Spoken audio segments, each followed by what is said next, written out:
Seja bem-vindo ao podcast Cinemação 598. Eu sou Rafael Arinelli e hoje temos aqui comigo Raíssa Ferreira. Oi, boa noite. Tudo bem, Rafa? Muito obrigada pelo convite. E aí, Ra, pronta para falar sobre animação muda, é isso? Muito pronta. Um dos meus filmes favoritos do ano. Não é? Caraca, e é impressionante, né? Como esse filme chegou e o lance de ser mudo meio que universalizou ele, né? Exato, é. Aqui não dá pra, infelizmente, como é podcast, não dá pra ver, mas eu tenho o protagonista morando comigo aqui. Então é um privilégio, eu já falava o idioma do filme muito antes. Agora eu posso falar dele pra todo mundo. Que ótimo. Hoje, que depois que ele ganhou o Oscar, ficou meia estrelinha. Que bom, depois você pede uma palavrinha pra ele dizer um pouco sobre a experiência pra gente. Com certeza. Temos aqui uma estreia muito especial, Camila Correia. Oi, gente, muito feliz de estar participando aqui do podcast pela primeira vez. Rafa, muito obrigada pelo convite, eu já tô íntima, tô chamando de Rafa. É isso. E viva o Blender. Já vou puxar. Quem diria que um dia a gente ia falar de um filme vencedor de Oscar feito com Blender, hein, Cami? Nossa, eu tô radiante, assim. Eu tô, assim, vivendo o meu sonho, porque eu sempre mexi no Blender, né? Então ter um filme ganhando um Oscar feito 100% no Blender, nossa, é um meu sonho também. Pois é, nossa, é uma doideira isso. A gente vai falar um pouco sobre isso, porque estamos aqui, meus amigos, reunidos, e no meio, né, de uma temporada de premiação aí, que muitas vezes privilegia justamente grandes estúdios, né, e continuações e tal, surgiu uma joia inesperada que é Flow, esse filme aí, essa animação da Letônia, dirigido pelo Gints Gilbalodis, que conquistou aí reconhecimento mundial e prêmios importantes, né, como o Globo de Ouro, o Oscar de melhor animação, sendo também a entrada da Letônia para melhor filme internacional no Oscar. Então, assim, o filme chegou quebrando barreiras, e nesse filme, né, a gente é levado aí a um mundo submerso, acompanhando a jornada de um gatinho solitário, que a gente descobriu agora que é da Raíssa, o gatinho, então já fica aqui a dica, né, mas que após uma enchente, né, que destrói ali o seu lar, ele precisa lutar pela sua vida e aprender a conviver, cooperar com outros animais em um barco à deriva. Nesse episódio aqui, eu, Raíssa, Camila, vamos mergulhar na beleza e na profundidade de Flow e discutir as suas técnicas de animação, os temas, né, que aborda e por que esse filme letão se tornou uma das obras mais comentadas e aclamadas da temporada de premiação. Então, você que acompanha o Cinemação sabe que vamos dar spoilers, por isso siga por sua conta e risco, mas saiba que o papo hoje promete, porque estou aqui na companhia de uma crítica de cinema e de uma poetisa / animadora 3D que vão me ajudar a falar aí sobre Flow, então o papo vai ser muito bom. É isso, vamos bater um papo no segundo ato desse podcast.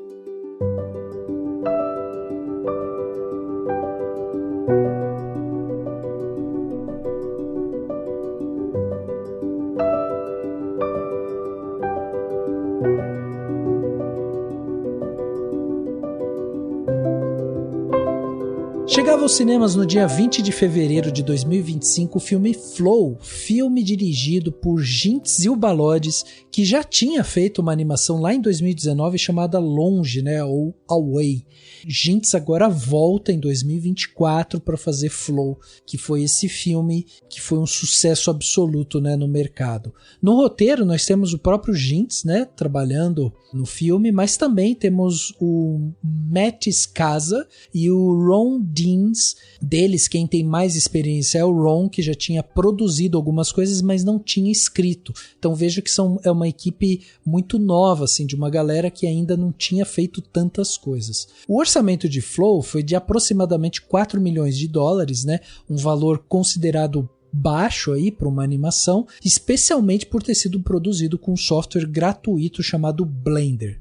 Estima-se que Flow arrecadou cerca de 36 milhões de dólares em bilheteria, ou seja, 10 vezes mais o que ele custou, fora, né, o Oscar e tudo mais que esse filme levou. Então ele entra para uma galeria de super filmes aí, de obras-primas realmente do cinema, por tudo que ele representa, e a gente vai falar um pouco sobre isso aqui também. Em Flow, nós acompanhamos a história de um gatinho solitário, né? Em um mundo que ficou submerso, foi inundado, e o gatinho ele perde o seu lar devido a uma grande enchente devastadora. Ele precisa então lutar por sua vida. Buscando por refúgio, o gatinho encontra um barco à deriva, e nesse barco ele encontra outros animais de diferentes espécies. Para sobreviver às dificuldades do mundo em ruínas, esses animais precisam deixar de lado as suas diferenças e aprender a conviver e cooperar uns com os outros. O filme acompanha essa jornada desse grupo em meio a essa inundação, e a gente vai ali de mão dada com esse gatinho preto que é o grande personagem de Flow. A trilha sonora é do Richard Zalupi, que já tinha trabalhado em O Anel do Rei, né, A Última Batalha, um filme também lá de 2019, e na equipe técnica a gente pode dizer que o próprio Gintz Zibalodis, ele também, além de trabalhar como diretor e roteirista, ele também foi o diretor de fotografia, o diretor de arte e também fez a montagem do filme. Então ele acumulou várias funções e tinha o filme bem na mão dele ali. Como supervisor de efeitos visuais, nós temos o Léo Silipelicier e o Pierre Monsquet, que fizeram essa parte de supervisão. E nós temos o Gurval Goikalas, que é o engenheiro de som, que foi aí responsável por trazer todos esses efeitos e o sound design do filme, que também é maravilhoso. Percebam que no filme nós não temos elenco, né? Porque trata-se de um filme mudo, e aí os sons do filme foram todos captados, e isso, né, coloca o filme nessa posição de não ter ator. É até engraçado, né? É inusitado a gente falar isso. Aliás, o que torna Flow verdadeiramente único, né, é justamente a questão dele ter sido feito no Blender, como a gente falou lá no começo do podcast, né, e também a ausência de diálogos, né. O Gintz, ele optou por contar uma história puramente através da animação, dos sons ambientes e naturais, né, dos animais ali, e do foco no comportamento e nas expressões das espécies. Ele quis fazer essa coisa meio cinema mudo e tudo mais, e é um filme que foge daquele realismo exagerado, aquela coisa antropomórfica, né, típica de animais, de muitas animações ali, e que acaba mergulhando a gente justamente em uma meditação visual, assim, sensorial, né? A gente fica completamente hipnotizado pelo filme a hora que a gente começa a ver, e ele vai falar sobre temas como resiliência, empatia, né, importância da união e da compaixão, inclusive, né, sobre essas impermanências da vida, né, a superação da diferença, a conexão com o mundo e com pessoas, né, e com outros seres, né, o mundo em constante transformação. Enfim, é um filme que aborda muita coisa. E eu queria começar justamente perguntando assim para vocês, porque esse filme ele é descrito por muitos críticos, o mercado viu ele como um filme muito encantador, mas eu queria saber se ele foi um filme que encantou vocês, assim, vocês assistiram e saíram encantados, ou vocês precisaram de um tempo assim para dar uma amadurecida depois que vocês viram o filme? Como que vocês se relacionaram com ele? Sabe o que é? Eu acho que eu sou muito suspeita pra falar, de verdade, porque eu me apaixonei pelo filme, acho que antes de eu assistir ele, assim. Uhum. Pra mim, eu sou muito suspeita, porque coisa com bicho, assim, eu já sou meio... Eu já fico meio bobinha e tal. Pra mim já é tudo lindo. Aí coloca um gato preto, que é justamente o objeto da minha maior paixão na minha vida. Então, desde sempre eu via as imagens do filme e eu falava, gente, não tem como eu não gostar desse filme. Não tem a menor possibilidade, assim, ele tem que ser muito ruim pra eu não amar ele, assim. Mas quando eu finalmente pude assistir, eu fiquei realmente hipnotizada, assim, eu tinha muito medo de eu sofrer, né, porque eu não sabia o que ia acontecer no filme, né, não sabia se o gato ia sofrer, se aconteceu alguma coisa com ele, se eu ia chorar o filme inteiro. E me surpreendeu que não, que eu até fiquei apreensiva no começo, mas depois realmente, assim, é uma coisa, é muito bonito, né? Sim. É encantador mesmo, assim, ficar hipnotizado pelos jeitinhos de cada animal, né? A personalidade dele, como ele vai captar cada bichinho tem a sua individualidade, como eles operam num grupo diverso, assim, o fluxo do barco, dos acontecimentos. Então, pra mim foi amor à primeira vista, desde antes, mas quando eu assisti eu realmente me encantei e fiquei muito surpresa, positivamente. Por isso, assim, não ser uma coisa que vai apelar para um sofrimento, né? Para essa coisa de você criar empatia com o animal e fazer ele sofrer, todo tipo. Ele passa por perrengues e tal, né? Mas é muito mais interessante, né? Acompanhar o fluxo de acontecimento do que esse negócio de puxar para um sofrimento óbvio, né? Para pedir o choro o tempo inteiro do espectador, que eu acho que é uma coisa que acontece bastante com animação da Disney, por exemplo, assim. Então, eu acho que pra mim sempre foi muito encantador, assim, eu fiquei muito apaixonada por ele desde da primeira vista, assim. Eu concordo com a Raíssa, eu me apaixonei pro Flow desde quando eu vi que ele ia estar no cinema, desde quando eu vi o trailer. É uma animação que eu cliquei pra assistir o trailer e falei, nossa, eu preciso ver, e eu nem sabia que era feita no Blender, então quando eu descobri que ela foi feita 100% no Blender, eu me apaixonei ainda mais, justamente porque Flow tem essa pegada de fugir dos padrões, né? A gente tá muito acostumado com o padrão Disney de animação, né? O que não tem nada de errado nisso, tá, gente? Não é nenhuma crítica, eu amo Disney também de paixão, mas é uma coisa que a gente já tá acostumado, né? Não é uma coisa que causa mais aquela surpresa em ver. Então tem um filme como Flow, com essas características, assim, meio pegada, um estilo meio 2D, feito num software que é 100% independente e gratuito. É uma coisa que mexeu muito comigo. E a expressividade que eles conseguiram colocar, eles me fizeram chorar num filme sem dizer uma palavra, assim, sabe? Pois é muito emocionante, assim, tu vê o esforço que teve dos animadores, dos artistas por trás desse filme em colocar as expressões, né, dos animais, do gatinho assustado, da capivara, da lêmure.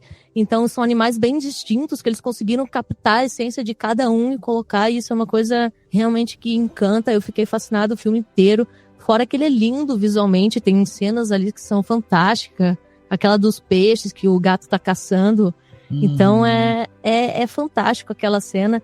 E a mensagem, né, que é muito mais do que se adaptar e aprender a viver em grupo, né? Cada animal teve o seu obstáculo que precisou ser vencido, né? Teve os seus medos que tiveram que ser superados. Então é uma mensagem muito linda que eles conseguem passar sem dizer absolutamente uma palavra. É um filme de adulto que eu acho que toda criança devia ver, assim, sabe? Porque é muito, muito lindo mesmo, assim. Fiquei muito impactada também. E você sabe que tem uma coisa que eu acho, assim, curiosa, né? Porque quando a gente olha pra estética, né, do filme, ele é obviamente muito bonito, assim, e tal.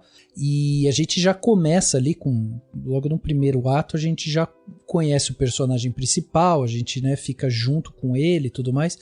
Mas uma das coisas que me chamou a atenção foi que a gente acompanha esse gatinho preto e ele é o único animal ali que a gente acompanha que ele tem uma pupila, assim, né? E isso traz para ele uma expressividade muito grande. Como o tempo todo a câmera chega perto dele para mostrar o que ele tá olhando e tal, tipo, é um detalhezinho que realmente faz toda a diferença, assim. E ela não é que é uma coisa, tipo, forçada pra gente olhar e de repente ficar ali, né, achando que, enfim, é um personagem diferente dos demais. Não é, a estética dele combina com todo o resto.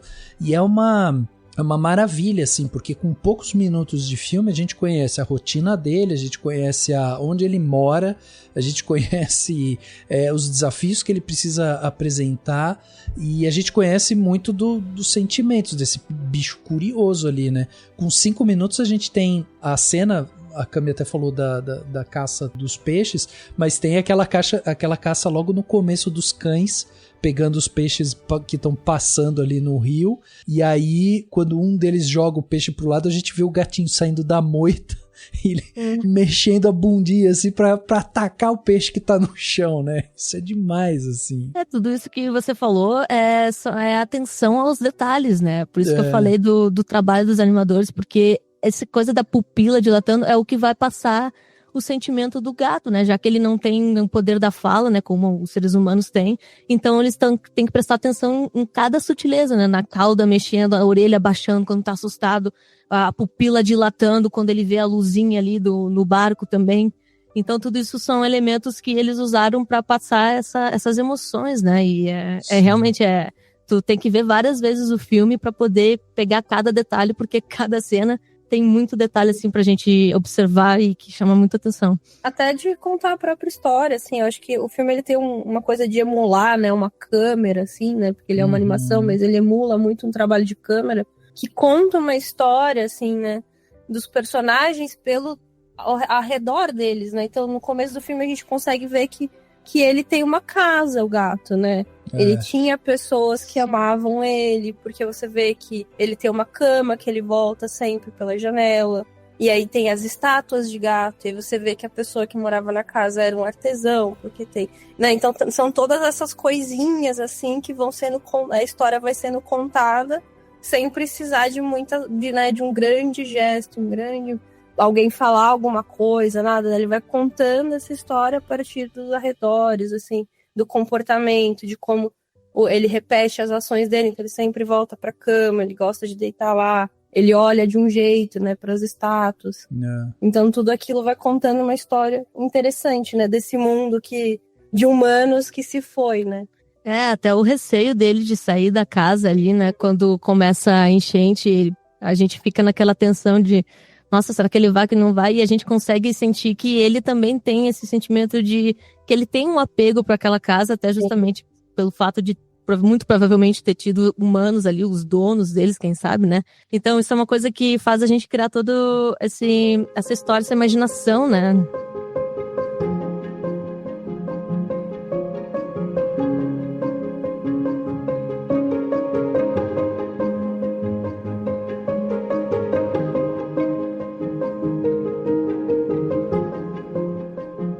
Deixa eu já fazer uma pergunta para você, Cami, no sentido da composição, né, do filme, até pra gente já tratar disso, que é o seguinte: o Blender, ele é visto no mercado como um software de modelagem, de animação 3D gratuito e tal, mas ele nunca foi visto muito como um software tipo de finalização, assim, né, tipo um software final de animação 3D, por exemplo. Ele tem essa questão dele ter uma interface leve e tudo mais, mas quando falavam principalmente em animação 3D, eles vão falar de Maya, vão falar, né, de outros softwares que são, inclusive, mais pesados, assim. Como é que você vê essa questão, assim? Porque o filme, eu não sei se o filme, pra você que já trabalha com isso, é uma coisa que, tipo, te surpreende a qualidade que tá impressa ali por ser o Blender, ou não, assim, tipo, ele só meio que concretiza algo que, de repente, as pessoas nem sabiam que o Blender poderia fazer ou chegar, enfim. Eu queria saber um pouco, assim, de, sabe, como olhar para esse software a partir de agora e o que é capaz, assim, o que a gente pode pensar a partir de agora, né? Porque ele, de uma certa forma, ele democratiza muito a produção, né, de animações 3D. Total. O Blender, justamente por ser um software gratuito, ele é um software muito injustiçado, né? Porque as pessoas, acabam tendo esse certo preconceito de, é um software grátis, então não é algo profissional, porque os softwares pagos é que são profissional, porque a Disney tem o software dela específico, que ela usa para fazer os filmes dela, e de repente tu tem um software que mostra que não, assim, tu não precisa de grandes recursos, tu não precisa de investimentos absurdos para poder fazer um filme digno de Oscar. Esse filme, o Flow, ele só mostrou para mim que confirmou tudo que eu sempre sabia do Blender, né? Que ele é um software muito capaz, que dá para fazer simulações incríveis nele, e mostrou também muito a evolução dele, porque esse filme ele foi feito com uma técnica de renderização que foi pelo Eevee, que a gente chama, porque o Blender tem 2 renderizadores dentro deles, né, que são as formas que a gente consegue finalizar nossas imagens, as nossas animações, né, que é o Cycles, que é uma forma mais realista, e o Eevee, que é essa forma de renderização que a gente chama que é em real time, né, que é basicamente uma renderização em tempo real, sabe? Então, conforme a gente está modelando e finalizando, a gente consegue ver o resultado praticamente final ali na nossa frente. E isso é uma coisa que facilita muito. Isso ajuda também a questão das horas, diminui muito as horas da produção, né?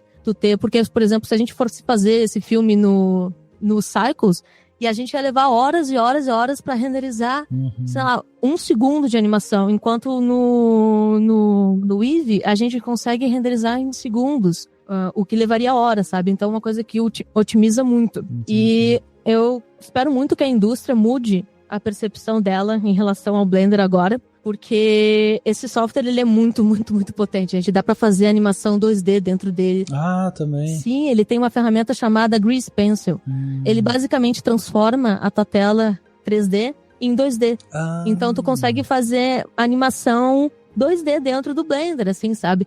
Tu consegue dar esse aspecto de animação 2D também para uma animação 3D.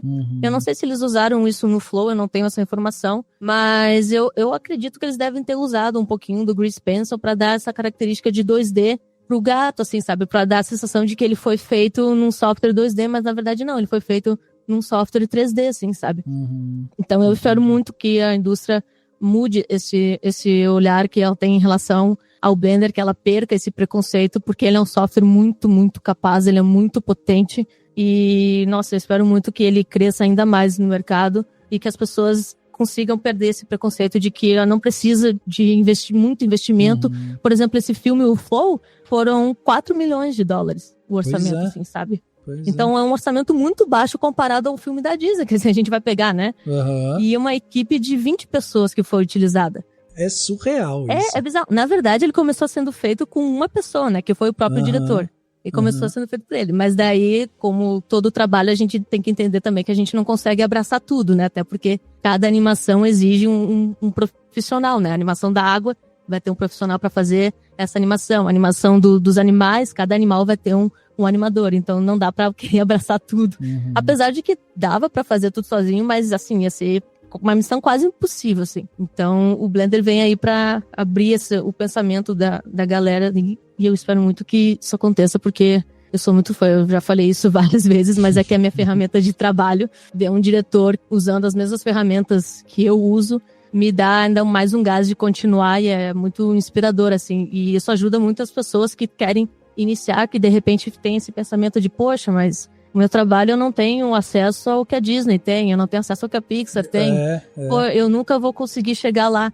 Não, daí tu vê uma pessoa que fala assim, não, peraí, ó, tem esse software que é de graça. Qualquer PC, assim, um laptop da Xuxa consegue rodar o Blender, porque ele é muito leve, ele é muito fácil. Então, isso ajuda que essas pessoas, elas consigam ter a noção de que sim, elas conseguem, elas são capazes e que o Blender tá aí pra te ajudar a fazer isso, ele tá aí pra te abrir caminhos. É impressionante, eu fico realmente impressionado. Talvez por ser uma ferramenta gratuita, até pra você encontrar, tipo, tutorial, essas coisas, deve ser até mais fácil, né? Porque você vai encontrar no YouTube a galera mostrando como o software realmente funciona, sem precisar ficar, olha, aqui você tem que pagar não sei quanto pra liberar essa função e tal, né? Então, até isso deve ser mais fácil. Assim, o Blender, ele é um software que ele é feito pelas pessoas, assim, né? O que eu quero dizer com isso? Tipo, ele tem ferramentas que a gente chama, que são, como é que eu posso dizer? São tipo plugins, que a gente chama de, que são os add-ons, né? Que a gente chama assim. Então, eles disponibilizam alguns plugins, por exemplo, para facilitar a animação da água, porque animar a água é muito difícil. É muito difícil. E o Blender, eu vou até, agora, para não dizer que eu só elogio o Blender com água, assim, ele é muito bom, a gente viu com o Flow isso, mas ele não é o melhor software. Por exemplo, para animar a água, para fazer simulações, a gente usa mais o Houdini, assim, né? Porque ele é um software muito mais preciso, muito mais real, assim, né? Ele captura os movimentos da água de uma forma muito mais precisa do que o Blender. Então, a gente tem dentro do Blender esses plugins que a gente consegue baixar e importar para dentro do nosso software. E se a gente quiser tirar eles, né, porque não vai usar mais ou quer só tirar para deixar o Blender mais leve, a gente consegue. Então ele tem essa liberdade, assim, da gente personalizar o Blender da forma como a gente quer trabalhar, sabe? Pra facilitar o nosso fluxo de trabalho. Que legal, olha só, muito legal.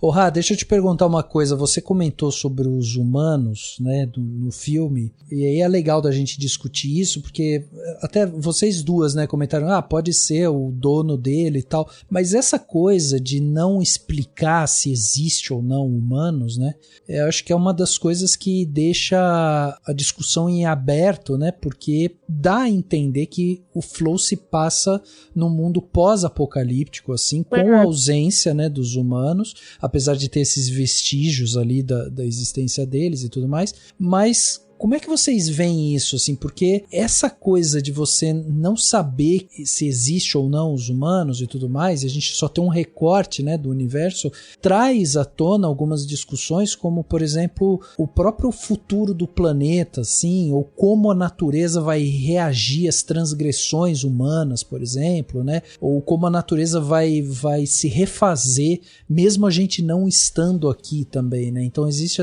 esse pensamento por trás, assim. Você acha que é um caminho válido pensar por aí, assim? Eu acho que sim. Eu pensei muito nisso, assim, assistindo, que ele tem essa conversa com, né, o aquecimento global, com o que tá acontecendo agora e o que vai vir depois, assim. E eu senti, assistindo o filme, que é realmente esse mundo, né, sem a humanidade, tipo, sem as pessoas mesmo. Mas que me parece que como se o vínculo tivesse sido quebrado há pouco tempo, assim. Uhum. Que os animais ainda estão aprendendo, de certa forma, a viver nesse mundo, né? Eu acho que os hábitos ali do começo do filme, principalmente do gato, assim, eles me dizem que essa conexão é recente, assim. Que esse vínculo foi perdido há não muito tempo.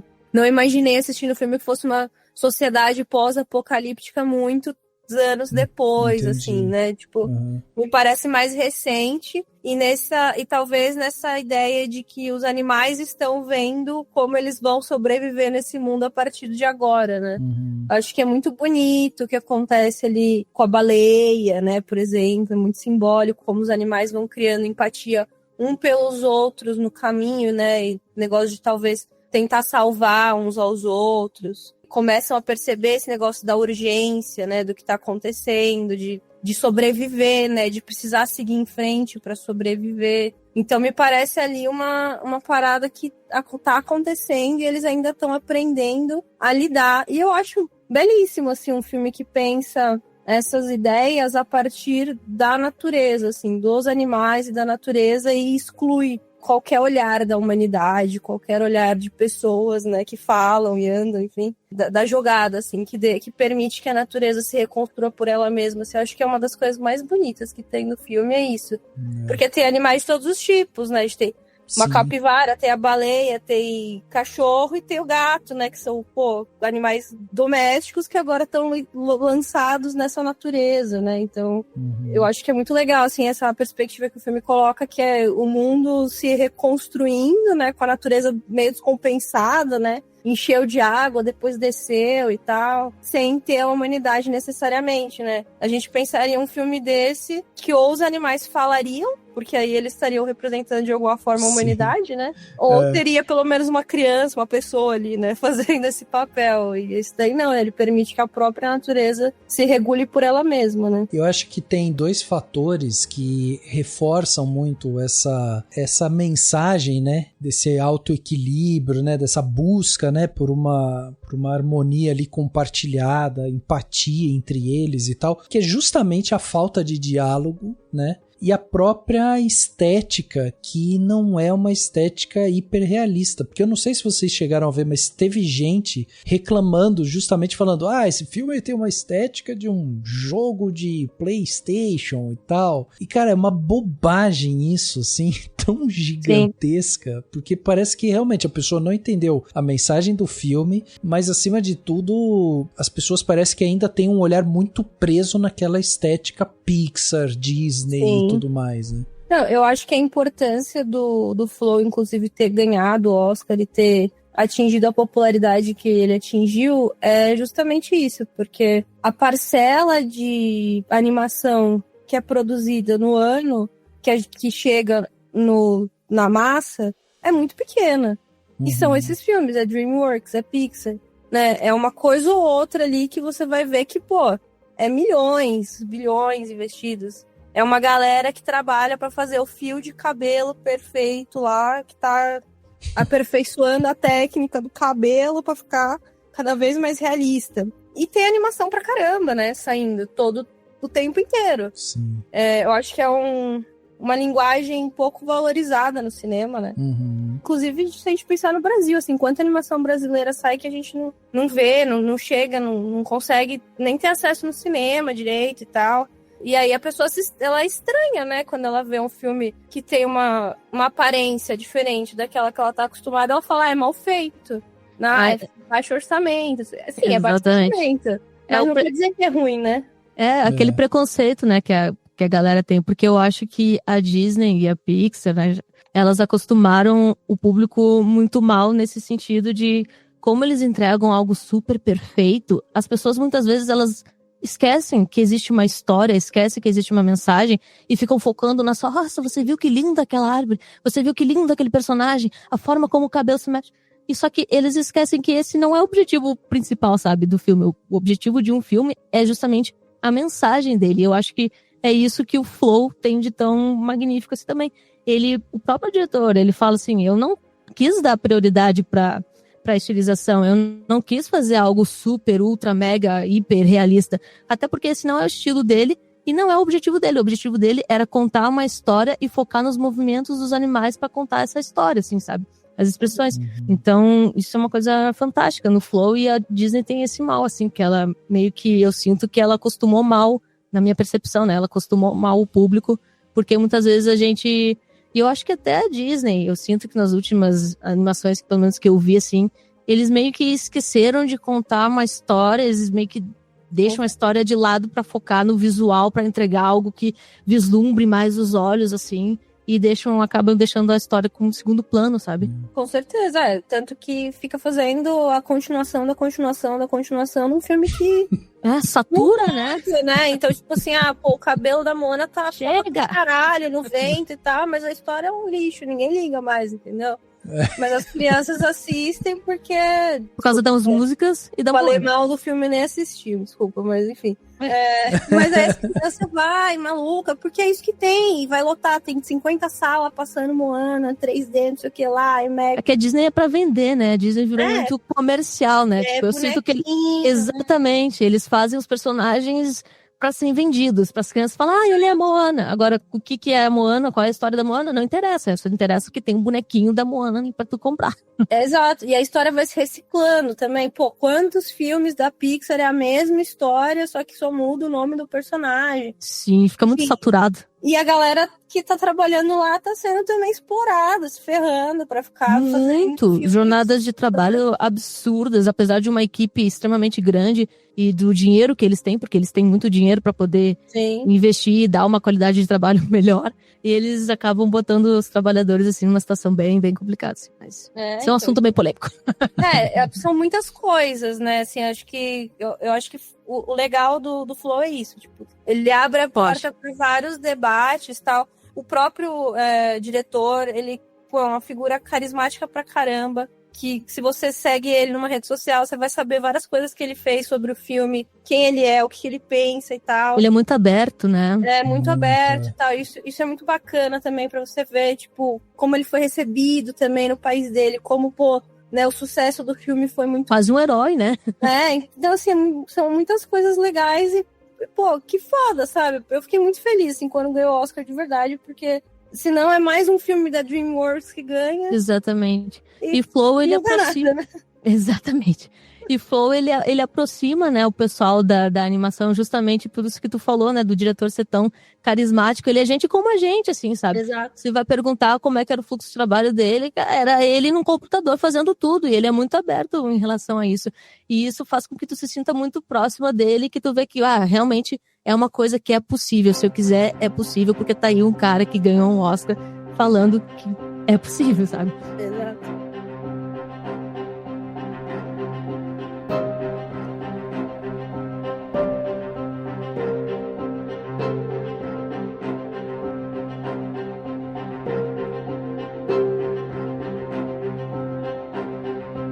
vocês estavam falando do Flow ser muito parecido com o mundo real em questões das mudanças climáticas, né? Eu sou do Rio Grande do Sul. Então, agora é maio, exatamente hoje. Ontem, hoje, está completando 1 ano da nossa maior enchente aqui no estado. Então, o Flow, querendo ou não, conversou muito com isso. Quando eu olhei o Flow, foi como se eu estivesse tendo assim, um flashback de tudo que estava acontecendo, sabe? Porque aqui o cenário era horrível, as casas embaixo d'água, e os animais sofreram muito, muito com isso. Eles ficavam em cima dos telhados e eles ficavam desesperados, porque, ao contrário de Flow, eles não têm a noção de pular num barco, né? De sair correndo num barco para tentar se salvar. Eles não têm essa noção. Então eles acabavam ficando ilhados, sem saber para onde ir, e a cara de espanto, a cara do medo deles, do pavor da água vindo, e eles não sabiam o que fazer, é uma coisa que marcou muito, muito aqui. Então, isso é mais uma coisa que Flow, indiretamente, acabou conversando muito. E eu acho que tem essa questão que é muito importante, né, da gente observar, que é justamente quando você coloca animais no centro da história e você tira, né, essa parte de diálogo e tudo mais. Primeiro, universaliza realmente, né, o filme. Tipo, esse filme pode ser passado em qualquer lugar, né, que todo mundo que tá assistindo ali vai entender o que tá acontecendo, não precisa de uma tradução, de uma legendagem, de nada disso. E a própria inocência dos animais, né? Porque isso que você falou sobre ter visto na realidade o quanto que os animais foram prejudicados, né, com a ação humana. Isso que é mais maluco, assim, quando a gente para pensar nessa reflexão da humanidade que a gente estava falando antes e tal. E aí aqui a gente vê isso também.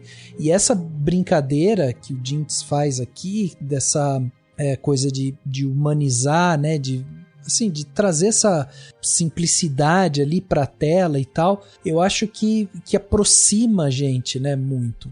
Vocês veem no final ali do primeiro ato, no começo do segundo ato, quando eles estão já no barco, e aí você tem o gatinho, aí tem aquele lemur lá, aquela...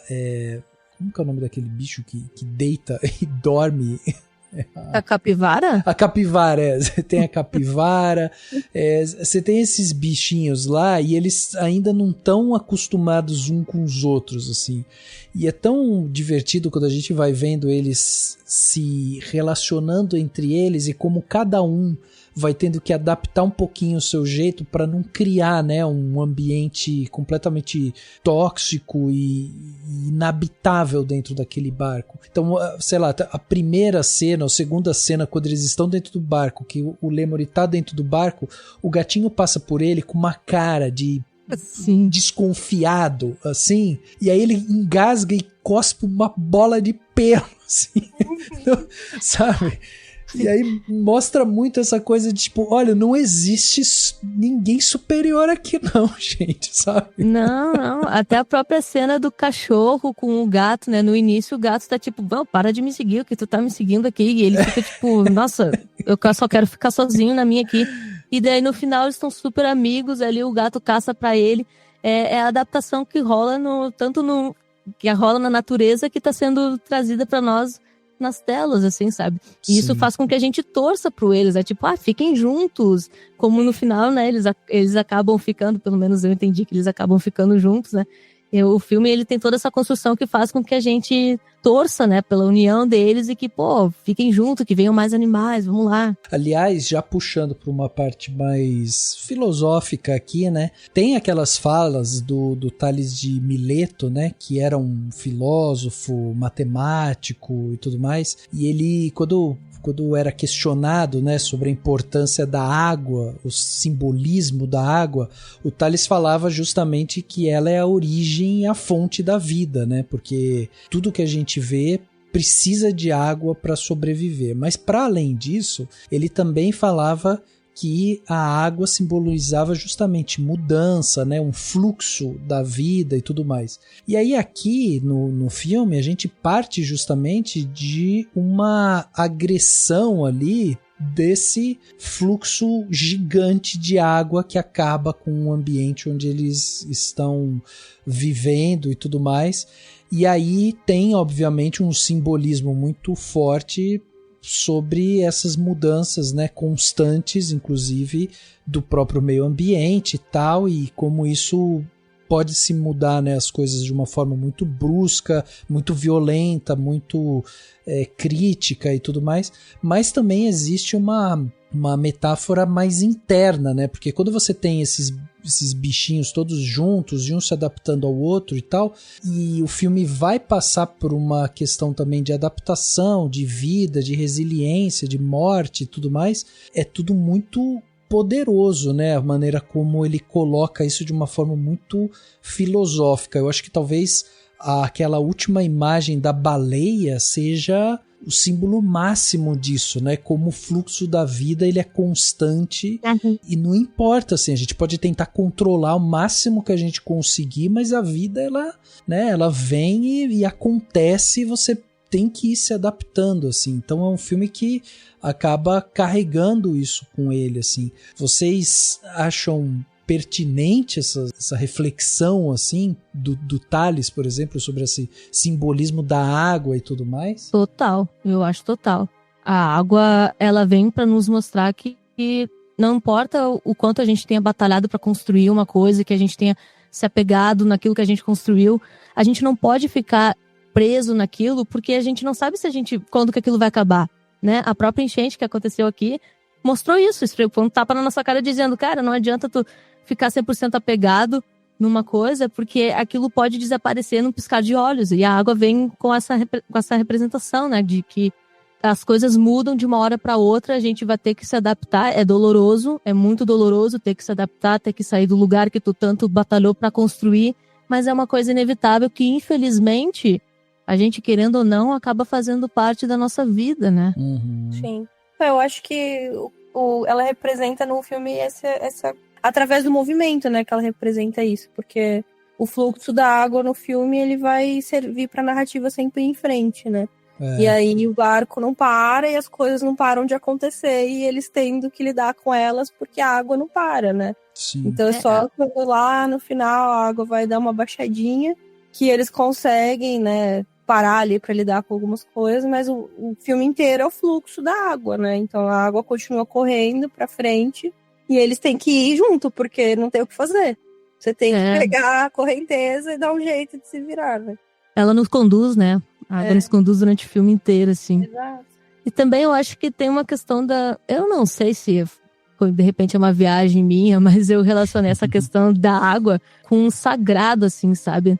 Porque, Sim. por exemplo, lá na Índia, né, a água é muito sagrada para eles. Uhum. E além de ser sagrada, é uma coisa que é acessível para todos, sabe? Não é só quem tem poder, quem tem dinheiro que pode ter acesso à água. Não, é rico, pobre, não importa a tua cor, não importa a tua crença, tu vai ter acesso à água. Então, para mim, também tem essa questão do sagrado, assim, do quão importante ela é, quão vital ela é, quão essencial. E assim, eu acho que isso tudo, né, acaba mostrando pra gente essa questão também de vida e morte, né? Porque eu falei aqui da baleia, eu lembrei da baleia, mas tem a própria figura do pássaro, né? Que ele é uma figura muito imponente e ele acaba morrendo de uma forma muito poética, assim, é quase... uma aceitação, né? É, uma aceitação. Eu senti que ele, se é isso que tem que acontecer, não adianta eu lutar contra, eu vou só aceitar o meu destino, assim, sabe? É, mas tem parece uma coisa meio de magia também, né? Uma coisa muito é um fluxo muito natural, assim, também, né? Tipo, o da baleia, a gente percebe que ela tá muito associada a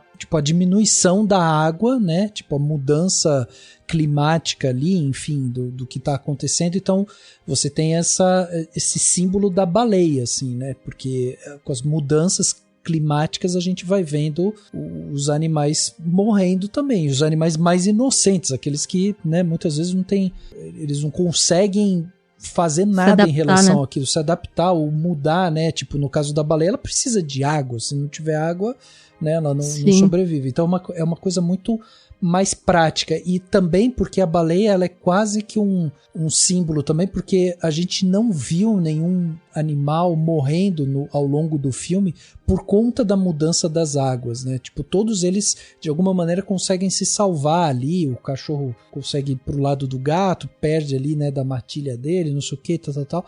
Mas a baleia não, a baleia acaba meio que simbolizando, até por ser esse bicho muito grande, e todo aquele lance da respiração dela também, assim, acaba simbolizando esse monte de animal que acaba morrendo por conta dessas mudanças climáticas.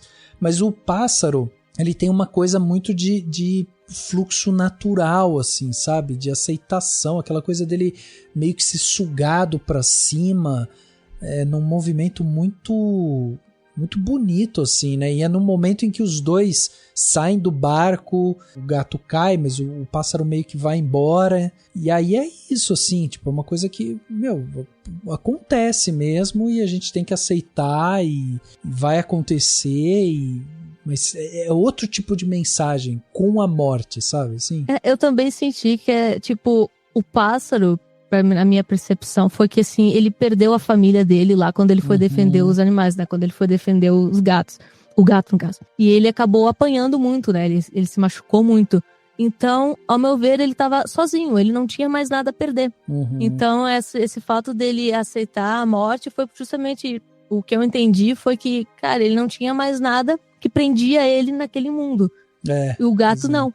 O gato, ele já tinha toda a família dele ainda. Ele ainda tinha todos os animais que ele encontrou ao caminho. Então, ele ainda tinha uma jornada que precisava ser continuada. Então, ele não desistiu. Ele volta porque ele ainda tem uma, vamos dizer assim, uma missão aqui na Terra. Enquanto a ave, não. A ave, o meu papel foi cumprido. Eu ajudei eles até onde eu pude. Mas agora, sei lá, deu pra mim, sabe? Tipo, minha missão foi cumprida.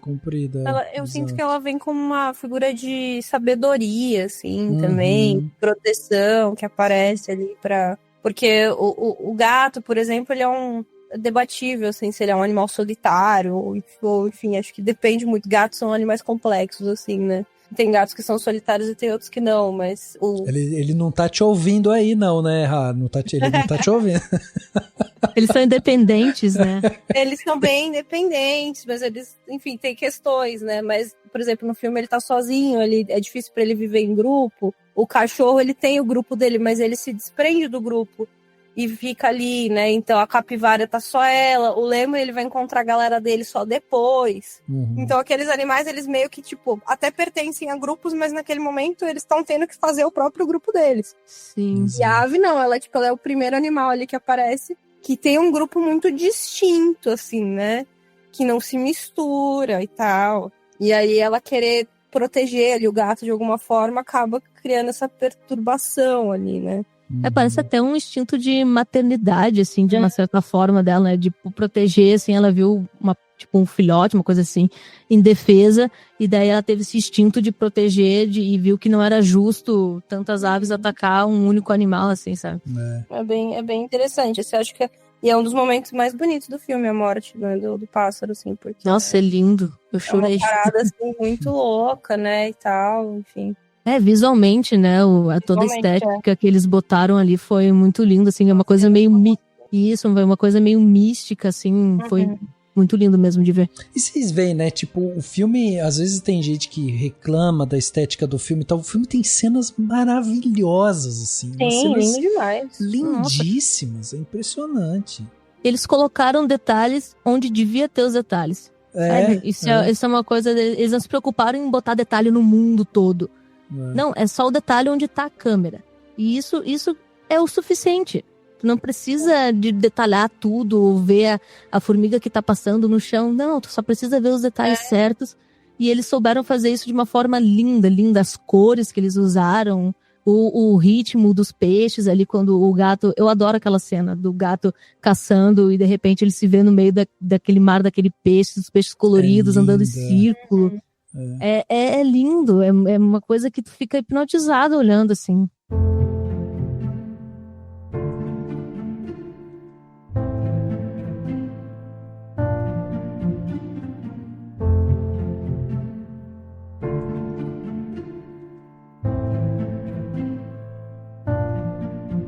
Vocês lembram de uma cena que, porque o filme às vezes ele faz isso, né? Até por isso que eu acho que a cena do pássaro ela é bem encaixada, porque ela não é uma única cena de imaginação, uma cena, né, muito, enfim, que beira ali uma coisa meio de ilusão e tal. A gente tem uma cena, mais ou menos na metade do filme, que o gato ele sonha, e aí eu não sei se vocês lembram dessa cena, que ele tá bem no meio de um círculo com vários, não sei se são os veados correndo ao redor dele, assim e tal. Os cervos. Sim. Os cervos, isso. E ele tá super assustado, assim e tal. E aquilo é uma nítida simbolização dessa coisa dele estar se sentindo solitário, acuado e completamente, num ambiente completamente hostil a ele, assim, né? Que ele não tem pra onde ir, ele só resta observar aquelas coisas ao redor ali e tudo mais. Então, assim, o filme ele faz essas brincadeiras, vira e mexe, ele coloca uma coisinha ou outra ali que pode soar um pouco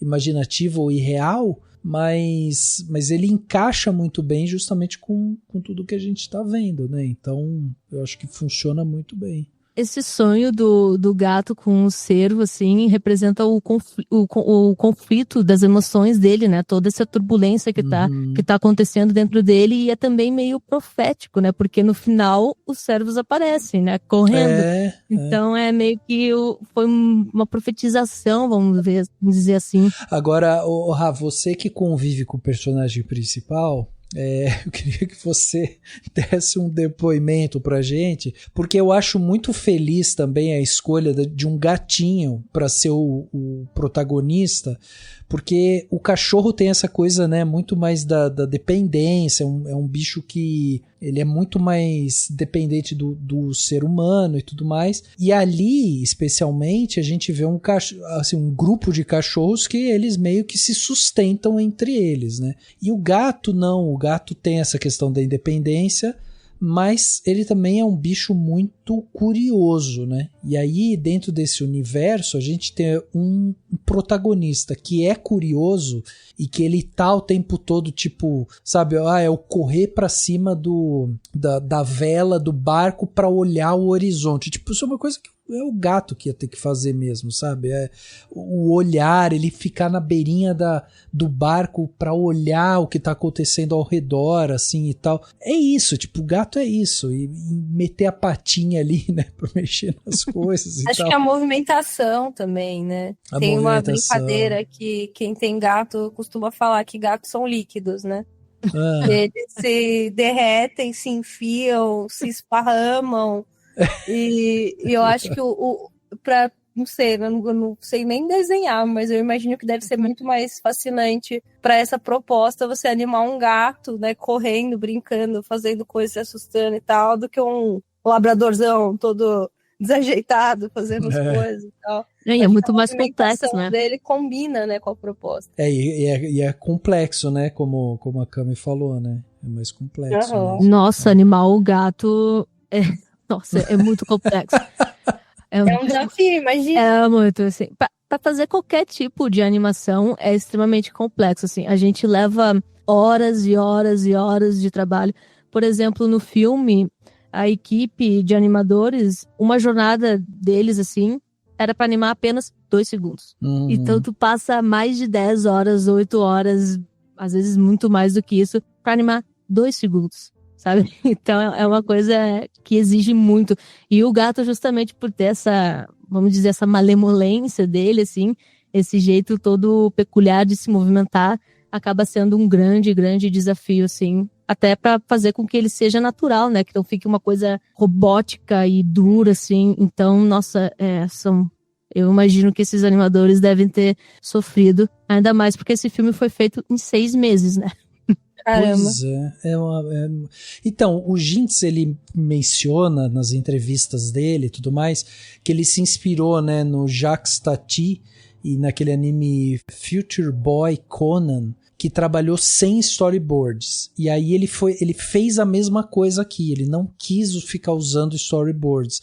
Então o que ele fez basicamente foi, ele usou o próprio software para posicionar o personagem principal, os elementos ali e tal. E a partir disso, ele ia explorando vários ângulos de câmera com os animais já colocados ali, para ele ver qual que era o melhor enquadramento e tudo mais. Obviamente que isso ajudou, né, também acelerou um pouco mais o processo, porque você tem essa possibilidade de conseguir encaixar coisas que de repente você não estava nem pensando em fazer, e isso é muito interessante, assim. Isso é uma coisa que acaba atrapalhando ou ajudando na hora de projetar essa... Porque assim, eu imagino que ele montava, vamos supor, o cenário de uma maneira bem crua, bem rústica, colocava ali os personagens, a gente até tem, né, uns making-offs, quem quiser procurar no YouTube, que você vê, tipo, aquela primeira cena em que o gato tá correndo, com os cachorros atrás, ele faz, tipo, o gato duro, assim, né, o gato não se mexe, duro, só correndo, e ele faz o movimento da câmera vindo atrás. Depois que ele encontra essa câmera, aí ele traz todas as texturas e tudo mais para aquela cena, né, a luz e tal, e aí sim você dá corpo para aquela cena. Só que eu imagino que se ele mexesse a câmera um pouquinho pro lado assim, já era, né? Não, o ângulo da câmera pode mudar completamente a mensagem que tu quer mostrar no filme, né? Então, tudo tem que ser muito animação, é tudo extremamente calculado e intencional, né? E esses testes que você estava comentando aí, a gente chama eles de cinematic. O storyboard é como a ideia que a gente tem da história de uma forma estática, né? Então a gente vai ver ele como se fosse uma história em quadrinhos, assim, sem ter um movimento, sem ter a animação de fato. E já o cinematic, não. O cinematic é a ideia geral que a gente vai ter da animação. Então ela não precisa ter detalhes justamente porque é para ter uma ideia, para ver se tu vai se agradar com aquele ângulo da câmera, se ele vai estar passando a mensagem que tu quer passar com o filme. Então esses testes são extremamente importantes, assim, a animação ela é feita de testes. Não tem como fazer uma animação sem testar antes, assim, é praticamente impossível, porque a gente tem que ter esses testes até para ver se vai funcionar tudo direitinho, as coisas vão se encaixar da forma como a gente quer. Então, ter esse cinematic, assim, é muito, muito, muito importante. É que eu imagino que, às vezes, o storyboard pode dar uma travada, né? Porque o cara já vai desenhar mais ou menos de uma maneira que ele tá imaginando. Se você não faz... Enfim, se você não faz esses testes, talvez você tá perdendo a possibilidade de fazer uma coisa muito doida ali naquele momento. Não tem isso? É que o storyboard, ele passa a ideia... É uma ideia geral mais ou menos de cenas principais, sabe? De como tu quer passar pra tu poder passar a tua mensagem, assim. E o cinematic não. O cinematic, ele já vai te mostrar a animação de fato.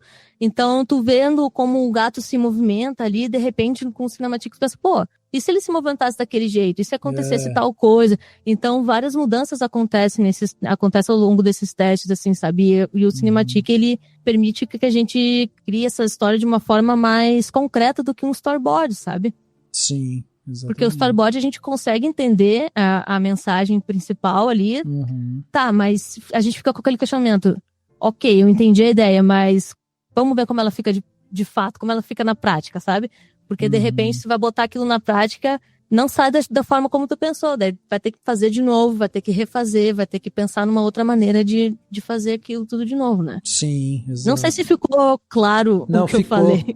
Não, ficou. Eu acho que fica claro porque é isso. Esses testes, eles acabam ajudando, né? Eles trazem uma visão mais abrangente do que você tá animando ali mesmo, né? Então você pode usar o storyboard como um primeiro guia, um passo ali, e ali tipo, você até monta a cena que pode estar como storyboard, mas você usa o animatic para justamente criar esses movimentos e tentar encontrar outras soluções também. Então... Isso, até porque grande parte das animações...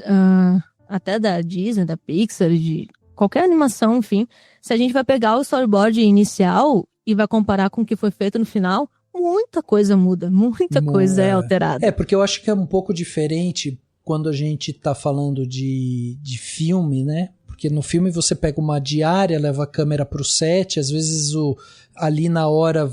Você pode mexer ela, né? Pode gravar uma ou duas opções da mesma cena e tudo mais. Mas é como você falou, às vezes você coloca dois animadores para animar segundos do filme, então também não dá para, depois que está definido o que é a cena, também não dá para falar assim, viu, eu, ao invés de fazer essa cena desse jeito, nossa, vamos mudar, vamos fazer. Tu vai arranjar uma briga muito séria com a animação.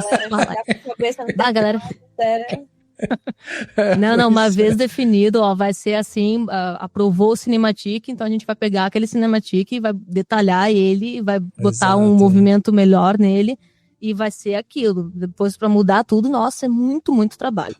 Eu queria que você falasse um pouco sobre a parte de som do filme, que eu acho que é outro pilar do filme que acaba trazendo profundidade, né? Sim. Como a gente não tem diálogo, o sound design do filme, ele é muito importante, assim, para trazer todas as questões de emoção e tudo mais. Eu acho que talvez seja uma das coisas mais cruciais que a gente tem ali, porque ele acaba, né, envolvendo o espectador mesmo dentro do que a gente está vendo. Você gostou do sound design, da trilha também? Muito. Eu acho que tudo trabalha bem em conjunto, né? Eu acho que tudo trabalha bem em conjunto para passar essas coisas. Tudo que a gente falou aqui de atenção ao detalhe para mostrar como esses animais se expressam, o que eles estão sentindo e tudo mais. E o som, ele tá junto ali, né? Tem, até na época do Oscar ficou bem famosa, né? A gatinha que dublou o Flow e tal, que eles usaram os miadinhos e tal. Mas como eles usam, né, o som dos animais e tudo mais, acho que principalmente, né? Porque tem todo o som, tem o som da natureza, tem a trilha, exato, né? Que é muito bonita também. Mas eu acho que o som dos animais ele é muito bem aproveitado para construir, exato, essa emoção, né? Então, o gatinho eles são animais silenciosos, mas quando eles fazem os sons deles, assim, acho que é muito bem trabalhado, né? Para criar essa emoção, para mostrar como eles estão se sentindo, para ajudar a compor a personalidade deles, né? O Lemuri tem um barulhinho específico dele, que ele fica lá com as doideirinhas dele, dos objetos dele, ele às vezes tá feliz com o negocinho, às vezes ele tá frustrado, né? Então, acho que é muito bem pensado, assim, do mesmo jeito, a atenção ao detalhe, assim, ajuda a compor esse universo, assim, todos os elementos, eles conversam muito bem, e o som não é diferente, assim. Sim. Uma curiosidade só, mas é que eu lembrei que o som da capivara, porque eles usaram som de animais de verdade, né, pra todos os animais, né? E daí o da capivara eu achei engraçado, porque eles usaram um som de um bebê de camelo. Eu não sabia. Não é uma capivara, é um bebê de camelo, porque as capivaras fazem muito poucos sons. E daí eu vi o diretor falando que... Eu não falo o nome dele porque eu não sei pronunciar, tá? Vamos chamar de Jitz, tá bom. O Jitz. Ele captou o som do camelo porque o som da capivara, ele disse que era meio agudo, assim, e era desagradável de escutar, sabe? Caramba, isso eu não vi. Então ele pegou um bebê camelo pra fazer a capivara. É o único animal que não é ele de fato. Caraca, olha só. A capivara, inclusive, é uma escolha muito interessante, né? De se ter o filme, assim, né? Muito. Quando eu assisti, eu até fiquei pensando, eu falei, nossa, mas é uma capivara mesmo, tem capivara em outros lugares, gente. Eu acho... Não é aqui. Cara, isso eu acho muito engraçado, muito bom nesse filme também, porque eles pegam animais que são de diferentes regiões, né? Sim. O lemuri, a ave, se eu não me engano, é aquela árvore secretária, eu acho o nome da espécie, se eu não me engano. E, tipo, são aves, o secretário e mais o lemuri são da África. Daí tu tem a capivara, que é da América do Sul, sabe? Então, tipo, e o cachorro, que é mundial. E o gato também, né? É a linguagem universal do filme ser mudo, dele ser cinema e de ter animais de todos os lugares do mundo. Exatamente, tipo, tá abraçando todo mundo, sabe? Pra todo mundo se sentir abraçado, isso é muito bom. Caraca, você falou, vim pesquisar aqui, pássaro secretário. Nossa, que doideira. É secretário, né? É secretário mesmo. Cara, e ele tem uma cara de metido mesmo. Gente, né? Também cara de sabe aqui. Nossa, mas super imponente. Nossa, não sabia que é muito louco isso, legal. Né? E eu acho que não foi à toa, né? A escolha de cada animal. Com certeza não foi à toa. Eu até li na época ele falando sobre a capivara e tal, mas agora eu já não me lembro direito. Mas ele tinha uma super explicação bacana, assim, do porquê que ele tinha escolhido uma capivara e tal. Eu acho até pela calma, né, assim, ela representa meio que a paz, assim, a tranquilidade, vamos dizer assim, meio ao caos, né? É, exato. Não, e ela tem essa coisa de ser muito... aquela cena dela caindo pro lado e dormindo, né? É muito bom. Muito legal. Ela é de boa, né? De tipo, boa. tô aqui só... É verdade. Seja o que Deus quiser, e é isso. Eu tô vendo aqui, ó, o Gintz, ele falou que ele baseou o gato e o cachorro nos seus próprios pets, né? Porque ele tem um gato e um cachorro. Uhum. E aí ele quis buscar uma naturalidade nesses comportamentos e tal. E os outros animais, tipo a capivara, o lêmur e a garça ali, né? Também, enfim, é para evitar caricaturas, reforçando a autenticidade da interação animal. Ele é um ser humano muito peculiar. Muito peculiar. Outra coisa que eu vi que eu achei muito legal também, que ele falou que o gato é baseado nele, né? O personagem do gato é baseado nele mesmo, né? Essa característica dele ser mais solitário e ter que se adaptar a uma equipe, né? Isso reflete o que ele realmente é, porque ele teve que aprender a trabalhar em equipe também, né? Já que ele era acostumado a fazer os filmes 100% sozinho, ele teve que se acostumar a ter uma equipe e a ter um próprio estúdio, né? A coordenar tudo. Então, isso é bem legal também, eu acho.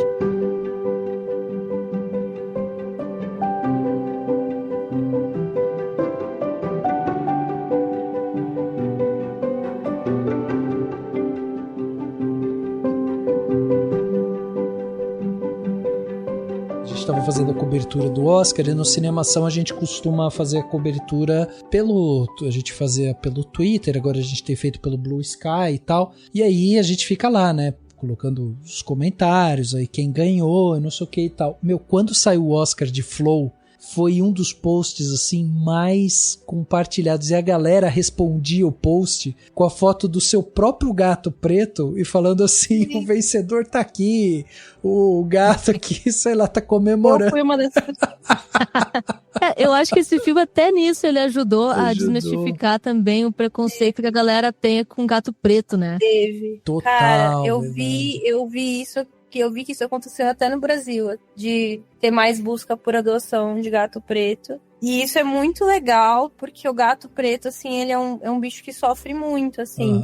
Eu sempre tive gato, né, desde que eu nasci. E minha mãe sempre me ensinou, de criança, assim, quando a gente achava um gato preto, a gente não doava pra ninguém, porque a gente tinha muito medo de alguém pegar pra fazer maldade, assim. Porque tem vários, enfim, coisas, né, superstições. Que dá azar, né? É, exato. E eu sempre tive gato preto a vida inteira, assim, é muito louco. Eu sempre achei eles, eu sempre fui atraída por eles de alguma forma. É um animal como outro, né? E é muito louco, assim, eu fiquei muito feliz, porque geralmente as animações têm um efeito péssimo com os animais, do tipo Procurando Nemo, que todas as crianças quiseram comprar um peixe palhaço. Sim. Em vez de entender que o filme tava falando que o animal devia ficar no mar. Completamente errada a mensagem. Exato. Então, assim, eu fico muito feliz que o filme tenha dado uma mensagem positiva e ter aumentado a busca por adotar, porque tem vários precisando de casa, com certeza. Pois é. Tu me lembrou até do 101 Dálmatas, né? Porque filme pra matar os... Não, gente, não é pra matar os cachorros, não. Nada a ver. Então, geralmente tem um efeito muito complicado esses filmes aí da Disney, da Pixar e tudo mais, com os animais. Pois é. Por isso que eu falei aquele lance de que às vezes falta pensar mais na mensagem, largar um pouco o visual e focar a mensagem na história do filme. Sim. Agora uma pergunta pra vocês, assim, o Flow, ele tá sendo visto, né, pelo mercado, pela crítica, pelos profissionais, né, de animação 3D, como uma prova de que a animação ela pode ir além, né, do público infantil, que ela pode ser uma expressão artística muito mais profunda, né, também. E além disso, tem essa questão dessa descentralização, né, quer dizer, você não precisa ter softwares e um computador super pesado e não sei o que para conseguir fazer tudo, que se você tiver acesso a esses softwares gratuitos e estudar e não sei o que ali, de uma forma muito autônoma, você acaba democratizando e dando o acesso às ferramentas necessárias para quem quiser fazer um filme. Não significa que você vai fazer um filme no Blender e amanhã você está ganhando um Oscar, né? Não é isso.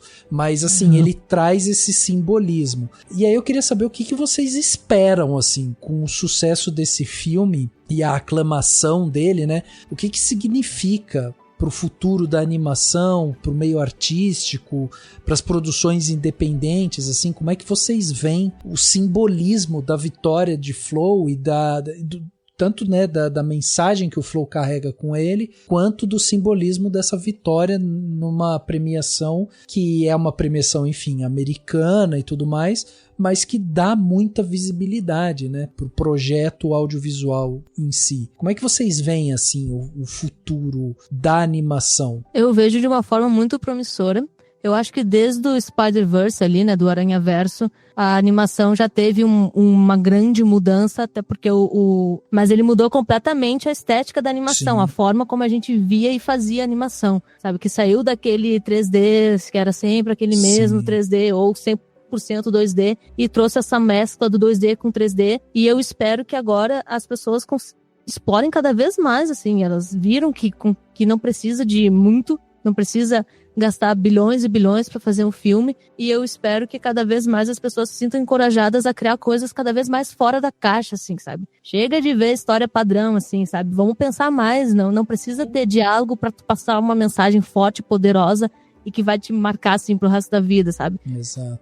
Eu espero que isso abra lugar para animação no cinema em maior nível, assim, que não seja só os grandes estúdios que consigam chegar, né? Porque eu acho que Flow, por exemplo, foi um filme que teve distribuição no cinema do Brasil, que é uma coisa que não é sempre fácil, né? Assim, a animação ainda tá sendo muito massificada. O que chega aqui pra gente é isso, é a Disney, a Pixar e tal. Aí vai ter uma animação outra que vai chegar, que é da Netflix, mas não vai chegar no cinema também, enfim. Então, acho que só que tem muitas outras coisas sendo produzidas, né? Até em festival, assim, falando como pessoa que cobre bastante festival, é difícil chegar bastante animação. Então, a gente vai, no maior festival que tem no Brasil aqui, na Mostra de São Paulo, e, pô, não tem, sabe, muita animação. É uma ou outra. E a gente vai atrás até na programação de assistir, mas é uma ou outra.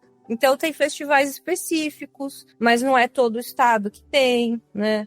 Tem festivais muito famosos e tal. Até, pô, é meu sonho cobrir um festival específico que tem na França de animação, que eu acho muito foda. Mas eu acho que falta descobrir ainda, sabe, esse cinema.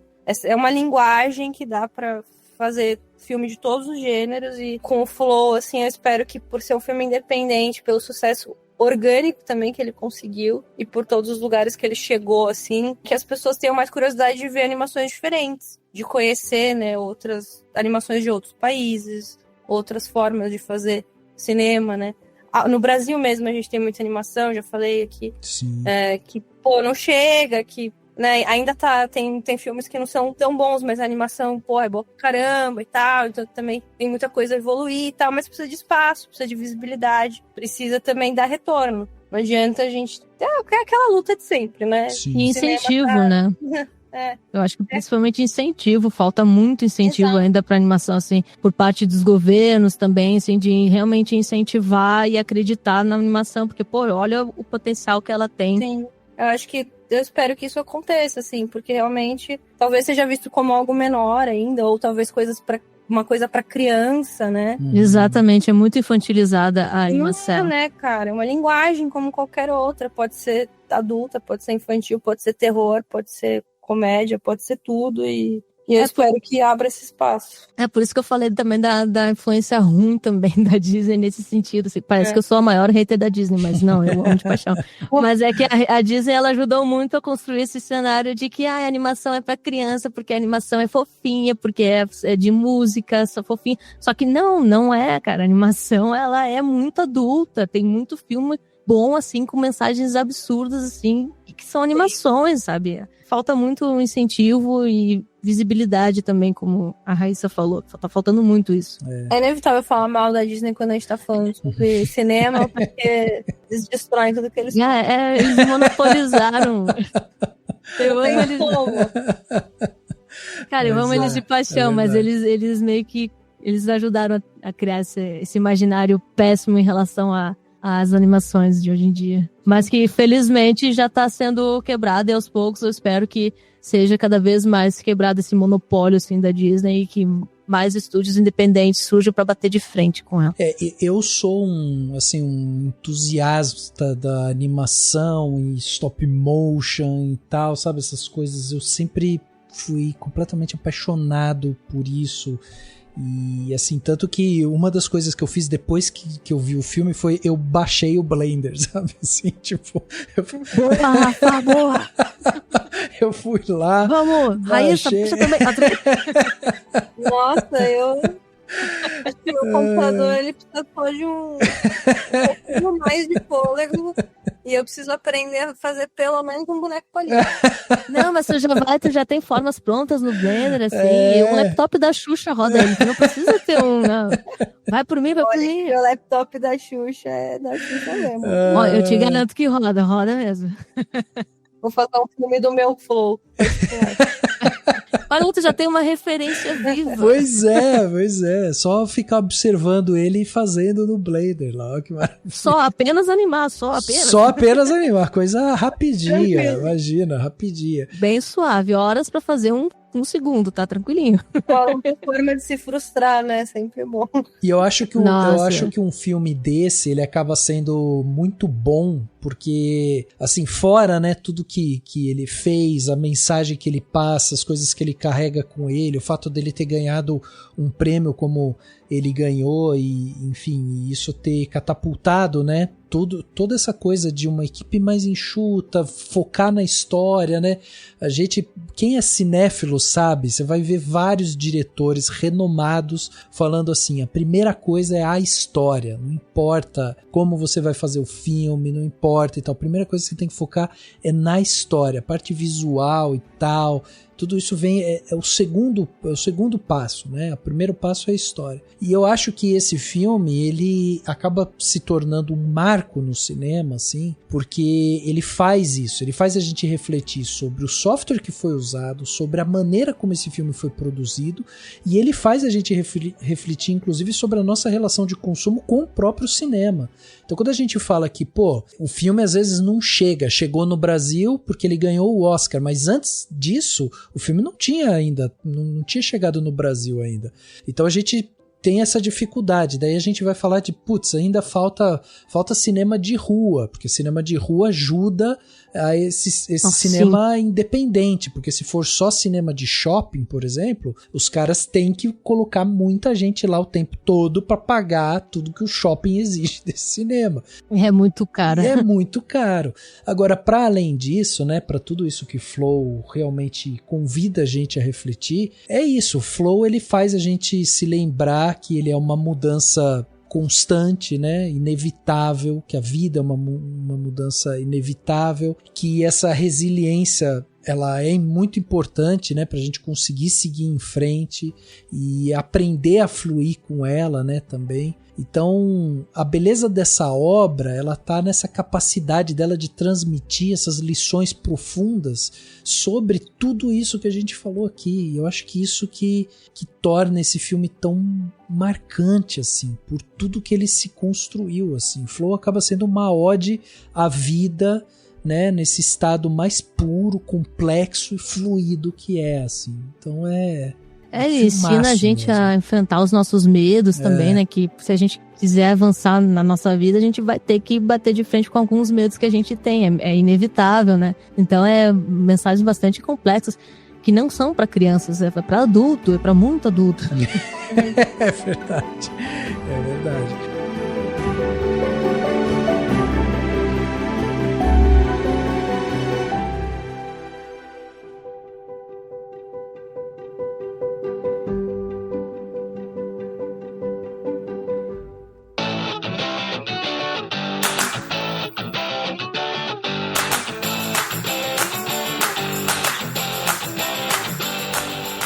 No detalhe da semana, aquele momento para dar dicas para vocês ouvintes, né, para vocês fazerem coisas diferentes aí durante a semana. Raíssa, vamos começar com você. O que você trouxe de bom pra gente essa semana? Bom, vou adiantar uma dica aí que vai estrear esse mês, no dia 22, Boa. Que é o documentário da Rita Lee, o Ritas, dirigido pelo Oswaldo Santana e pela Karen Harley.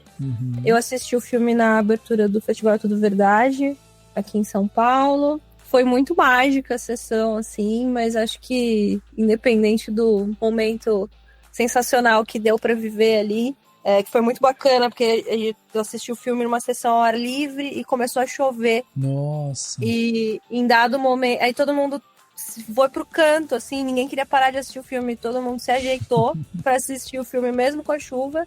E em dado momento do documentário tem uma cena de um show de aniversário de São Paulo que a Rita Lee tocou, que tava chovendo. E aí ela vira pro público e fala assim, e aí, então tá todo mundo bem na chuva aí? Caraca! E a gente tava assistindo o filme na chuva, então foi meio transcendental, assim, mas enfim.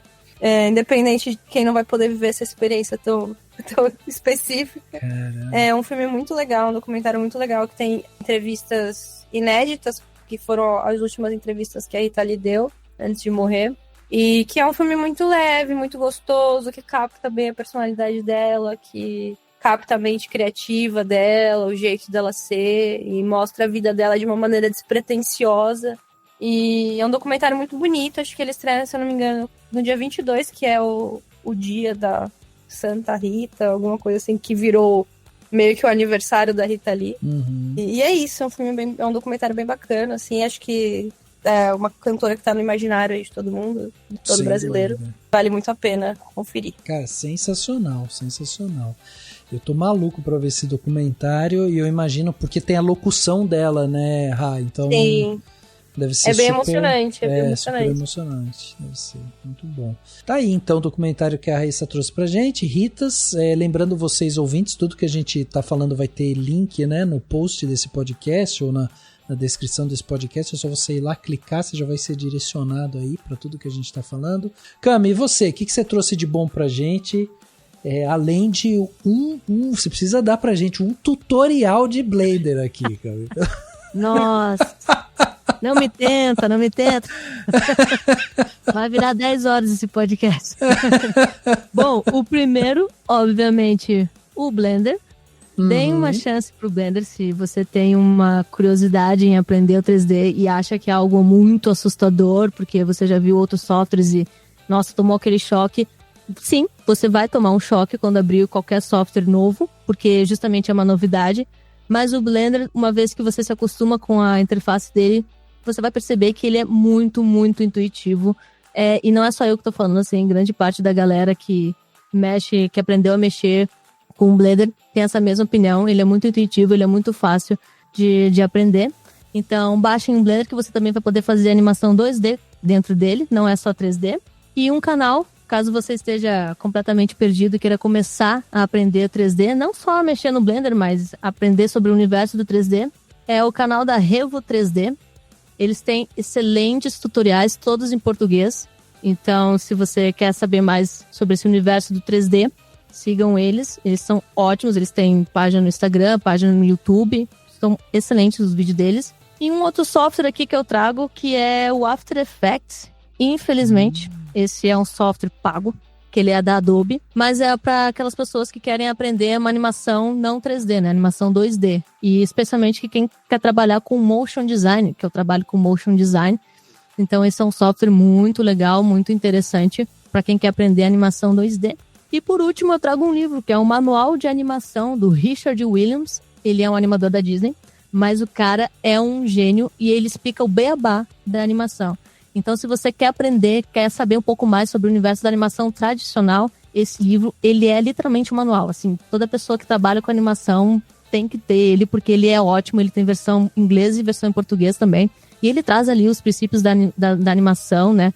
Que são princípios que a gente aplica até na animação 3D, né? São princípios universais.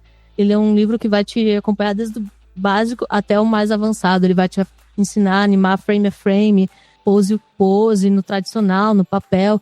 Então ele é muito bom assim para quem tem essa curiosidade de aprender um pouco sobre o universo da animação 2D. E essas são as minhas dicas. Caraca, olha só, anotei tudo aqui. Depois dessa eu quero ver o bonequinho de palito da Raíssa se mexer, né? Vamos lá. Acho que eu vou tentar esse novo hobby aí. Pelo menos deletar o cubo. Deletar o cubo tu vai ter que aprender, assim, que Vou falar que na faculdade eu aprendi a mexer no After Effects há mais de 10 anos, hein? Então... Olha aí, ó, já tá no caminho, ó. Eu lembro que eu fiz um tubarão mexer na cauda. Olha só, caraca! Já tá animando, ó. Mas eu era jovem. Nós somos todos jovens. Eu tinha muita vontade de aprender naquela época, mas eu acho muito legal mesmo, assim, é uma parada que eu tenho curiosidade, assim. Cara, não, achei muito legal. Ô, Cami, só pra confirmar, você falou da Revo 3D, o canal deles é 3D na Revo, é isso? Isso, eu inverti, 3D na Revo, isso. Eles também têm um canal voltado pro 2D, né, que é a Revolution, que é a Escola Revolution. Eles são sensacionais. Ah, legal. Eu amo eles, assim, o conteúdo deles, eles falam sobre a arte num modo geral, assim, sabe? Não só sobre animação. Eles fazem todo o contexto da arte, do universo artístico, assim. Vários artistas novos também, eles trazem, eles apresentam. Muito bom, caraca, muito bom. Tá aí, então, tudo com link aqui que a gente tá falando. E para fechar aqui, então, um plano detalhe, eu trouxe uma coisa mais fácil de ser assistida, talvez, não sei, vai depender do que você quer, né, pra sua vida. Mas eu terminei agora, porque eu sou assim, eu assisto séries de uma forma mais devagarzinha, né, do que as pessoas já estão terminando, já estão falando sobre isso e tal, e eu ainda tô meio devagar. Então, acabei de terminar agora e ninguém trouxe ainda aqui, que eu fiquei até surpreso com isso, a série Ruptura, né, segunda temporada. Eu já tinha assistido a primeira temporada, fui assistir a segunda. Ben Stiller falou pra gente não se preocupar, porque ela não vai demorar tanto pra ir, né? Porque vai ter uma terceira temporada. Mas eu gostei muito da segunda temporada, porque é uma temporada em que eles se aprofundam mais no conceito que é apresentada na primeira temporada, de uma maneira um pouco mais complexa, assim, né? Justamente essa divisão, né? A gente tem ali um personagem, que é o Mark, que é o nosso personagem principal, e é através dele que a gente é conduzido por essa história. E ali a gente conhece uma empresa que faz um procedimento cirúrgico nas pessoas, em que elas, quando entram para trabalhar, elas vão até a empresa e entram no trabalho delas, elas têm um gap ali, né, um negócio no cérebro que elas, assim, viram outras pessoas, basicamente, né? Então eles chamam, por exemplo, quem não trabalha na empresa, que está vivendo fora da empresa, eles chamam de os externos, né? Eles chamam de externos. E quem está dentro da empresa são os internos. E aí é a mesma pessoa, só que como se ela tivesse duas personalidades. Então um não sabe o que o outro faz. É uma ideia que vai, né, beber na filosofia também, dessa coisa de tem que fazer um trabalho chato, eu não queria, né, que isso acontecesse e tudo mais e tal. E eu queria ter um clone meu para fazer esse trabalho chato, eu queria, enfim. E eles vão levar isso à 9ª potência. Então, na segunda temporada, a gente vai se aprofundar mais na história do Mark. E essa série, para mim, além da história ser muito curiosa, uma das coisas que eu mais gosto nela é a maneira como ela é filmada, assim. Pra quem não sabe, né, o Ben Stiller, que é o cara por trás dessa série, e ela é de uma beleza visual, assim, ela tem umas posições de câmera e uma iluminação, assim, que, cara, tem horas que você olha para aquilo e fala, meu, não é possível que isso é uma série, sabe, da Apple, super bem produzida, assim. Acabou aquele negócio de que série era uma coisa pior do que filme, né, então claramente isso mudou. E Ruptura acho que é uma prova disso. Então fica a minha dica aí para quem quiser assistir. Ruptura, dá para assistir a primeira temporada, já emenda na segunda. Quem sabe daqui a pouco não sai a terceira e aí a gente fica todo mundo feliz para ver no que vai dar a história do mundo.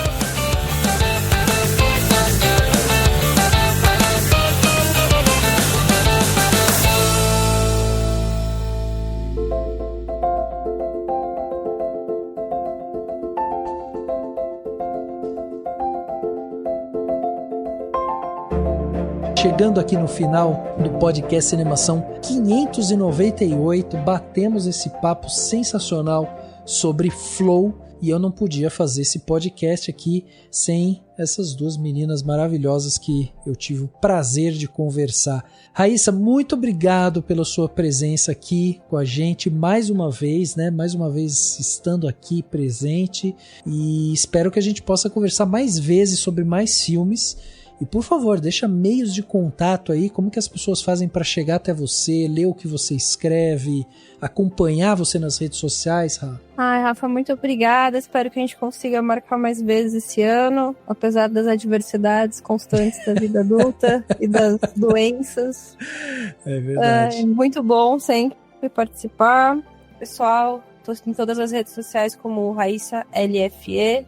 Meu site é raissaferreira.com, escrevo na Filmes e Filmes e no Feito por Elas, muitos textos saindo sempre. Sou da escrita raiz, então leiam, apoiem a sua escritora local. E é isso, muito obrigada pelo convite, espero estar de volta em breve. Valeu, Rá, muito obrigado. E Cami, muito obrigado também pelo papo aqui, uma estreia maravilhosa, adorei ter você aqui com a gente, um papo muito bom de ter sobre um filme muito bom também. Eu queria também que você deixasse meios de contato aí, para quem quiser acompanhar, porque você também, além de tudo, é poetisa, então quem quiser também ler o que você escreve, Cami, como é que faz? Faço de tudo um pouco, Rafa. Eu quero agradecer mais uma vez pelo convite, pela chance de participar aqui do podcast. Me desculpa se eu me enrolei em alguns momentos, eu tô bastante nervosa, mas é isso. Imagina, aí, faz parte. Foi ótimo. Foi um prazer conversar com vocês dois. E, bom, vamos por partes. O meu Instagram de escritora /poetisa é cami.correia. E nesse Instagram eu tenho um projeto também chamado Poesia Animada, que eu faço animações para alguns poemas meus. Então também tem animação nesse meu perfil. E o meu perfil que é mais profissional, voltado para o motion, e não só motion, né, mas experimentações, eu gosto de dizer, né, porque eu também trabalho com ilustração, eu faço de tudo um pouco mesmo, assim, eu gosto bastante de andar entre vários universos, assim. Então, o meu Instagram é _pensarte e o meu site é apensarte.net, que daí é um site mais profissional com meus trabalhos profissionais de motion 2D e 3D. Nossa, sensacional. E eu vou falar pra vocês que eu conheci a Cami, já fui lá, comecei a seguir, estou encantado pelos trabalhos. Então, sigam que vai ser muito bom. Obrigado, viu? Obrigado mais uma vez. Eu que agradeço, gente. Obrigado mesmo. É isso, gente. É isso. E aí, curtiu o episódio de hoje? Bora continuar essa conversa? Manda tua crítica, pergunta, teoria maluca, ou só um oi lá nas nossas redes sociais, no @cinemacal, né? Sem cedilha, sem tio, Cinemacal, ou no contato @cinemacal.com. Assim você já consegue falar com a gente e a gente lê tudo que vocês mandam. Quer falar diretamente comigo? Só me achar como Rafa Arinelli. É sempre bom trocar ideia com vocês, então manda, que eu gosto muito de falar com quem tá ouvindo o nosso podcast, então manda mensagem, procura Rafa Arinelli. E ó, segue o podcast no Spotify, na Apple Podcast, no Deezer, no Castbox ou no Orelo, né? Assim você recebe os episódios na hora que eles saem, sem depender de algoritmo maluco. E se quiser, dá aquela força pro Cinemação. Com um cafezinho por mês, você já ajuda demais a gente aqui, fora que tem um grupo no WhatsApp e presente no fim do ano. O link tá no post desse episódio. O podcast Cinemação 598 fica por aqui e a gente se vê no próximo.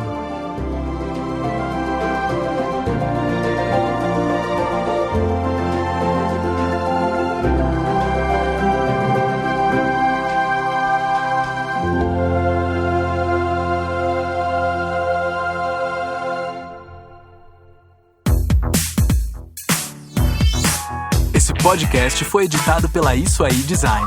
Tudo isso é forma com função. É design estratégico. É isso aí.